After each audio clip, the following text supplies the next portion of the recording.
L'affaire Elizabeth Short, le dahlia noir. Dans la matinée du 15 janvier 1947, une mère qui promenait sa petite fille dans un terrain vague du quartier de Leimert Park à Los Angeles se retrouva face à une vision qui horrifierait non seulement la ville californienne, mais toute la nation américaine. Ce qui semblait initialement être un mannequin abandonné se révéla, lors d'une inspection plus rapprochée, être le corps mutilé d'une jeune femme.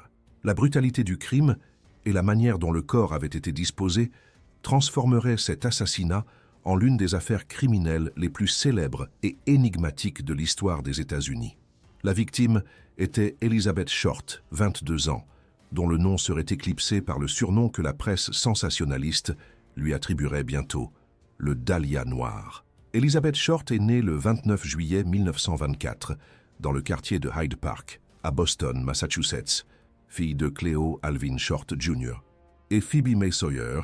Elle était la troisième de 5 sœurs, dans une famille qui s'installa brièvement à Portland, Maine, avant de s'établir définitivement à Medford, Massachusetts, banlieue de Boston, en 1927. Cleo Short construisait des terrains de mini-golf et maintenait la famille dans des conditions raisonnablement confortables, jusqu'à ce que la crise économique de 1929, avec le krach boursier, détruise ses affaires et conduise la famille à la faillite. L'effondrement financier fut dévastateur pour Cleo qui, en plus de perdre ses économies, accumula des dettes importantes. En 1930, quand Elizabeth n'avait que 6 ans, la voiture de son père fut retrouvée abandonnée sur le pont de Charlestown. La famille crut que Cleo s'était suicidée en se jetant dans la rivière Charles. Phoebe Short se retrouva seule pour élever ses 5 filles dans la pauvreté. Elle obtint un emploi à mi-temps comme commis, mais le revenu était insuffisant pour subvenir aux besoins de la famille, qui devint dépendante de l'assistance sociale. L'enfance d'Elizabeth fut marquée par des difficultés financières et l'absence paternelle, mais aussi par des problèmes de santé. Elle souffrait d'asthme et de bronchite sévère, conditions aggravées par le climat rigoureux du Massachusetts. À 15 ans, Elizabeth dut subir une chirurgie pulmonaire. Sur recommandation médicale, elle commença à vivre avec des parents en Floride pendant les mois d'hiver, retournant à Medford le reste de l'année. Ce schéma de déplacement devint constant pendant son adolescence, et Elizabeth développa l'habitude de rechercher des climats plus doux et des environnements différents de ceux de son enfance, marqués par les privations. La vie d'Elizabeth prit un tournant inattendu lorsque, des années après le supposé suicide de Cleo, sa mère Phoebe reçut une lettre de son mari venant de Californie. Cleo n'était pas mort, il avait simplement abandonné la famille, déménageant sur la côte ouest sans aucune communication pendant des années. Dans la lettre, il demandait pardon et souhaitait revenir, mais Phoebe refusa catégoriquement. Bien qu'initialement choquée de découvrir que son père était vivant, Elizabeth vit dans cette révélation une opportunité d'évasion. Fin 1942, à 18 ans, elle contacta Cleo et demanda la permission de vivre avec lui en Californie. Il accepta et envoya $200 pour financer le déménagement, somme équivalente à environ $2000 actuels. Elizabeth déménagea à Vallejo, ville proche de San Francisco, où son père travaillait au chantier naval de Mare Island. La cohabitation entre père et fille, cependant, ne fut pas harmonieuse. Cleo désapprouvait le mode de vie d'Elizabeth, particulièrement le fait qu'elle sortait fréquemment avec différents hommes et ne démontrait pas, selon sa perspective, d'ambition professionnelle claire. Après quelques semaines de tension, il la chassa de la maison. Elizabeth voyagea alors à Santa Barbara, où elle continua à travailler comme serveuse. En septembre 1943, à 19 ans, elle fut arrêtée pour consommation d'alcool alors qu'elle était mineure. Les autorités juvéniles de Santa Barbara la renvoyèrent au Massachusetts, mais Elizabeth descendit du train avant d'arriver à destination et resta en Californie, retournant plus tard en Floride, où elle ne faisait que des visites occasionnelles à sa famille à Boston. Pendant son séjour en Floride, Elizabeth rencontra le major Matthew Michael Gordon Jr., un officier décoré de l'Army Air Force des États-Unis qui appartenait au 2e groupe de commandement aérien et était en formation pour être envoyé sur le théâtre d'opération Chine-Birmanie-Inde. Elizabeth et Gordon développèrent une relation intense et rapide. Selon les témoignages d'amis, Gordon écrivit à Elizabeth une lettre d'Inde, proposant le mariage alors qu'il se remettait de blessures causées par un accident aérien. Elizabeth accepta la proposition et commença à écrire quotidiennement à la mère de Gordon, cherchant à établir des liens avec la famille de son futur mari. L'attente du mariage fut cependant brutalement interrompue le 10 août 1945, quand Gordon mourut dans un second accident aérien, quelques jours seulement avant de retourner aux États-Unis. La nouvelle fut communiquée à Elizabeth par un télégramme laconique envoyé par la mère de Gordon, un coup dévastateur pour la jeune femme qui n'avait que 21 ans. Après la mort de Gordon, Elizabeth retourna en Californie en juillet 1946, rendant visite à un ancien petit ami, le lieutenant de l'Air Force Joseph Gordon Fickling, qu'elle avait rencontré en Floride pendant la guerre. La relation entre eux était instable et après de brèves périodes de cohabitation, ils se séparaient. Elizabeth se mit alors à transiter entre différentes villes et résidences, dépendant fréquemment de l'hospitalité de connaissances. Elle maintenait le rêve de devenir actrice, bien qu'il n'y ait aucun enregistrement qu'elle ait obtenu un rôle significatif dans des productions cinématographiques. Elle travaillait sporadiquement comme serveuse, et selon des témoignages, était une femme attirante aux cheveux noirs et aux yeux bleus clairs, qui mesurait environ 1,65 m et pesait environ 52 kg. Malgré son apparence, Elizabeth avait de sérieux problèmes dentaires, avec des dents sévèrement détériorées, condition qui contrastait avec l'image glamour qu'elle projetait. Au milieu de 1946, Elizabeth s'installa à Los Angeles, où elle commença à fréquenter des clubs de jazz et à avoir des relations avec différents hommes. Des connaissances la décrivaient comme une jeune femme courtoise, qui ne fumait pas, ne buvait pas malgré l'arrestation antérieure et n'utilisait pas de langage obscène. Elle avait développé l'habitude de s'habiller principalement en noir, incluant robes, bas et même lingerie, ce qui contrastait vivement avec sa peau très claire et ses cheveux sombres. Ce fut ce style vestimentaire, allié au film noir Le Dahlia bleu, populaire à l'époque, qui inspirerait le surnom posthume que la presse lui attribuerait. Les amis et la famille, cependant, la connaissaient simplement comme Beth ou Betty. Début janvier 1947, Elizabeth voyagea à San Diego, où elle fut hébergée dans la résidence de la famille de Dorothy French. Pendant ce séjour, un incident troublant survint. Un groupe formé de 2 hommes et d'une femme arriva à la résidence cherchant Elizabeth. Selon Dorothy, Elizabeth devint visiblement paniquée et très effrayée, refusant de les recevoir. Après cet épisode, Elizabeth décida de quitter la maison des French le 8 janvier. Elle accepta un trajet vers Los Angeles avec Robert Red Manley, un vendeur itinérant marié avec qui elle maintenait le contact. Manley la conduisit jusqu'à l'hôtel Biltmore, dans le centre de Los Angeles, où Elizabeth affirma qu'elle rencontrerait sa sœur Virginia. Des employés de l'hôtel confirmèrent plus tard l'avoir vue utiliser le téléphone public. Elizabeth fut vue pour la dernière fois au Crown Grill Cocktail Lounge sur South Olive Street, à environ 800 mètres de l'hôtel. Sa sœur Virginia, lorsqu'elle fut interrogée, affirma n'avoir jamais fait de plan pour la rencontrer. Les allées et venues d'Elizabeth Short entre le 9 et le 14 janvier 1947 demeurent un mystère. Il existe un témoignage non confirmé d'une officière de police appelée Myrle McBride, qui aurait rencontré une femme, possiblement Elizabeth, dans la nuit du 14 janvier. Selon ce témoignage, la femme était sanglotant de terreur et affirma que quelqu'un avait menacé de la tuer. McBride l'accompagna de retour à un bar pour récupérer son sac, mais l'homme qui l'aurait supposément menacé n'était plus là. Heures plus tard, McBride vit la même femme quittant l'établissement, accompagnée de 2 hommes et d'une femme. Lorsqu'elle fut questionnée, la femme affirma aller bien. Quelques heures plus tard, Elizabeth Short fut assassinée. Dans la matinée du 15 janvier 1947, vers 10 heures, Betty Bersinger poussait le landau de sa petite fille dans une zone de terrain vague, à Leimert Park, quartier de classe moyenne au sud de Los Angeles, quand elle aperçut ce qu'elle pensa initialement être un mannequin abandonné dans la végétation rase. En s'approchant, Bersinger réalisa avec horreur qu'il s'agissait du corps nu d'une femme. Le corps était sectionné en 2, au niveau de la taille, les 2 parties séparées d'environ 30 cm. Les bras étaient élevés au-dessus de la tête, pliés au coude, et les jambes étaient écartées, dans une pose qui suggérait une mise en scène délibérée. La peau présentait une pâleur extrême, contrastant avec les cheveux noirs de la victime. Il n'y avait aucune trace de sang sur les lieux, indiquant clairement que le meurtre avait eu lieu ailleurs et que le corps avait été transporté et soigneusement positionné dans ce terrain vague, à quelques mètres du trottoir, délibérément à la vue de tout passant. Bersinger courut jusqu'à la résidence la plus proche pour téléphoner à la police, donnant le départ à l'une des enquêtes les plus intenses et frustrantes de l'histoire du département de police de Los Angeles. Quand les premiers officiers arrivèrent sur les lieux, ils constatèrent la nature extrêmement troublante du crime. Le corps avait été brutalement mutilé. Les coins de la bouche avaient été coupés jusqu'aux oreilles, créant un sourire grotesque, plus tard connu comme sourire de Glasgow. Il y avait des lacérations profondes dans diverses parties du corps, incluant seins et cuisses, avec des sections entières de peau retirées.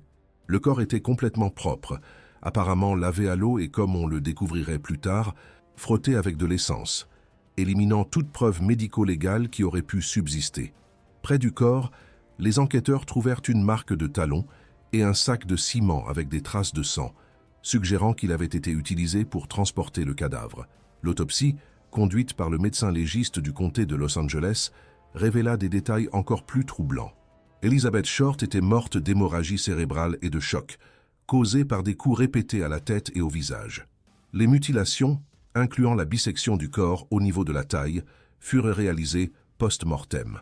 La coupure qui sépara le torse fut exécutée avec une précision technique notable, suggérant que l'assassin pouvait avoir des connaissances médicales ou anatomiques. Divers organes internes avaient été retirés. L'examen toxicologique ne révéla aucune présence d'alcool ou de drogue dans le système de la victime. L'une des découvertes les plus troublantes de l'autopsie fut la présence de matière fécale dans l'estomac de la victime, suggérant qu'elle avait été forcée à l'ingérer avant d'être tuée, indiquant une torture prolongée. L'identification du corps se fit avec une rapidité notable. Le département de police de Los Angeles envoya les empreintes digitales au FBI via un sound photo, un type primitif de télécopieur utilisé par les agences de presse. En seulement 56 minutes, le FBI retourna une correspondance. Les empreintes digitales appartenaient à Elizabeth Short, qui avait un casier judiciaire dû à l'arrestation de 1943 pour consommation d'alcool alors qu'elle était mineure à Santa Barbara. La police contacta alors Phoebe Short au Massachusetts, l'informant de la mort de sa fille. Phoebe fut amenée à Los Angeles, mais en raison du degré de défiguration du corps, elle ne put faire une identification visuelle positive. La confirmation finale vint par des lettres récentes qu'Elizabeth avait envoyées de Californie. La couverture médiatique du cas fut immédiate et écrasante. Journalistes et photographes inondèrent la scène de crime et le commissariat de police.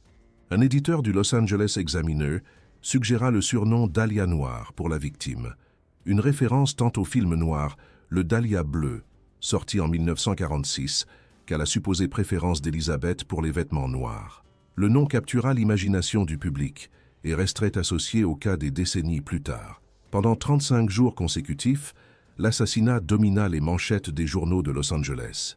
La nature brutale du crime, combinée au décor de Hollywood et aux rêves frustrés d'une aspirante actrice, créa un récit qui fascinait et horrifiait à parts égales. L'enquête fit face à d'immenses défis dès le début. Robert Red Manley, le vendeur itinérant qui avait conduit Elizabeth jusqu'à l'hôtel Biltmore, devint le principal suspect initial pour être la dernière personne à l'avoir vue vivante de manière confirmée. Manley fut longuement interrogé et soumis à 2 tests de polygraphe, qu'il passa tous les 2. Il possédait également un alibi solide pour la période où le meurtre aurait eu lieu et fut finalement libéré de tout soupçon. Manley vivrait le reste de sa vie sous l'ombre du cas, décédant en 1986.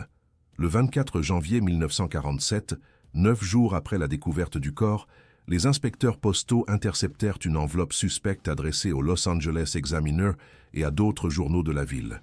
L'enveloppe contenait le certificat de naissance d'Elizabeth, des cartes de visite, des photographies, des coupures de journaux sur Matthew Gordon et un carnet d'adresses. Une lettre accompagnait les objets, composée de mots découpés dans des titres de journaux déclarant « Voici les affaires du Dahlia ». Lettre à suivre. Tous les objets avaient été nettoyés avec de l'essence, éliminant les empreintes digitales exactement comme le corps d'Elizabeth. Ce fut l'une des rares preuves physiques que la police réussit à associer directement à l'assassin. D'autres lettres supposément de l'assassin furent reçues par la suite, incluant une qui disait « J'abandonnerai le meurtre du Dahlia si j'obtiens 10 ans. N'essayez pas de me trouver ». Aucune de ces communications ne put être conclusivement vérifiée comme authentique. La police contacta environ 75 hommes dont les noms figuraient dans le carnet d'adresses envoyé. La majorité affirma connaître Elizabeth seulement superficiellement. L'un des noms était Mark Hansen, propriétaire prospère de boîte de nuit dans la résidence duquel Elizabeth avait temporairement séjourné. Hansen fut interrogé, mais fut rapidement écarté comme suspect. Étant donné la nature des coupures précises sur le corps de la victime, les enquêteurs considérèrent la possibilité que l'assassin soit médecin, chirurgien ou quelqu'un avec des connaissances anatomiques. Un mandat fut émis pour l'école de médecine de l'Université de Californie du Sud, située près du lieu où le corps fut trouvé. Des étudiants en médecine furent investigués, mais tous furent finalement libérés. L'enquête produisit plus de 150 suspects au cours des mois suivants. Les fausses confessions devinrent un problème significatif, avec des dizaines de personnes se présentant pour admettre le crime. Depuis l'assassinat jusqu'à nos jours, plus de 500 confessions ont été enregistrées, aucune ne correspondant aux détails connus seulement des enquêteurs. L'une des théories investiguées connectait l'assassinat d'Elizabeth aux Cleveland Torso Murders, une série d'homicides survenus entre 1934 et 1938 à Cleveland, Ohio, investiguée par Elliot Ness. Certains biographes alléguèrent que Ness connaissait l'identité de l'assassin de Cleveland, qui aurait également été responsable de la mort de Short à Los Angeles. Les enquêteurs originaux du LAPD étudièrent cette connexion en 1947, mais la rejetèrent par la suite par manque de preuves concrètes. Un autre cas fréquemment associé à l'assassinat d'Elizabeth Short fut celui de Jan French, assassiné le 10 février 1947, moins d'un mois après la mort d'Elizabeth. Le corps de French fut trouvé dans un terrain vague à Los Angeles, présentant également des signes d'extrême brutalité. Sur son corps, l'assassin avait écrit des messages avec du rouge à lèvres, amenant la presse à surnommer le cas « Lipstick Murders ». Malgré les similarités temporelles et géographiques, les enquêteurs ne réussirent pas à établir un lien définitif entre les deux crimes. En 1948, une nouvelle piste surgit quand Leslie Dillon, un résident de Floride qui avait précédemment vécu à Los Angeles, contacta le département de police au sujet d'une connaissance qui pourrait avoir assassiné Short. Le docteur Paul de River, psychiatre du LAPD, commença à croire que Dillon lui-même était l'assassin, souffrant possiblement de personnalité divisée. Dillon fut amené à Los Angeles sous de faux prétextes et maintenu dans un hôtel pendant plusieurs jours, dans des conditions questionnables, proches d'une détention illégale. Quand d'autres enquêteurs réalisèrent la situation, Dillon fut libéré sans accusation. L'incident résulta en ce que Dillon poursuive la ville de Los Angeles et contribua à des critiques sévères sur la conduite de l'enquête. En septembre 1949, un grand jury fut convoqué pour examiner les inadéquations de l'unité d'homicide du LAPD, se basant sur l'échec à résoudre de nombreux assassinats dans les années précédentes, particulièrement de femmes et d'enfants, le cas d'Elizabeth Short étant l'un des plus proéminents. Le jury critiqua l'interférence des médias dans l'enquête, soulignant que des journalistes avaient contaminé des scènes de crime, retenu des informations potentiellement utiles et même répondu au téléphone au commissariat de police, interceptant de possibles dénonciations. Le sergent Finis Brown, l'un des détectives principaux du cas, blâma publiquement la presse pour avoir compromis l'enquête à travers des reportages non vérifiés et une interférence directe. Le grand jury se dissolut sans inculper aucun suspect, et l'année suivante, le cas d'Elizabeth Short fut officiellement considéré comme un cold case, archivé parmi les mystères non résolus. Dans les décennies subséquentes, des enquêteurs indépendants, des auteurs de true crime et même des membres de familles de suspects proposèrent diverses théories sur l'identité de l'assassin. En 1991, une femme nommée Janice Knowlton publia un livre alléguant que son défunt père, George Knowlton, avait assassiné Elizabeth Short et deux autres femmes. Une excavation subséquente de sa propriété ne trouva pas de restes mortels ou d'armes, seulement un couteau, quelques outils agricoles et des bijoux. La théorie fut largement discréditée. L'une des théories les plus persistantes fut présentée par Steve Hodel, un détective retraité du LAPD, qui en 2003 publia le livre « Black Dahlia Avenger », alléguant que son propre père, Dr. George Hodel, était l'assassin d'Elizabeth Short. Steve Hodel basa sa théorie sur divers éléments. Des photographies d'une femme qu'il croyait être Short trouvées parmi les affaires de son père, le fait que George Hodel avait reçu une formation médicale à l'Université de Californie, San Francisco, des témoignages de journaux indiquant que George Hodel était le petit ami d'Elizabeth, et des reçus montrant que son père avait acheté des sacs de ciment peu avant la mort d'Elizabeth, de la même marque que celle trouvée près du corps. En 2018, Hodel allégua avoir trouvé une lettre d'un informateur policier qui mentionnait un homme identifié seulement comme GH comme l'assassin. Le LAPD investigua les allégations de Steve Hodel, mais décida de ne pas poursuivre la ligne d'enquête, décision que Hodel attribue aux relations proches que son père maintenait avec des membres de la force de police. En 2017, l'auteur britannique Hugh Itwell publia Black Dahlia Red Rose, proposant que l'assassin était Leslie Dillon, le même homme brièvement détenu en 1948, travaillant comme assistant d'agent funéraire, puis comme messager d'hôtel. Itwell suggère que Dillon commit le crime à la demande de Mark Hansen, le propriétaire de boîte de nuit, dont les avances sexuelles auraient été supposément rejetées par Elizabeth.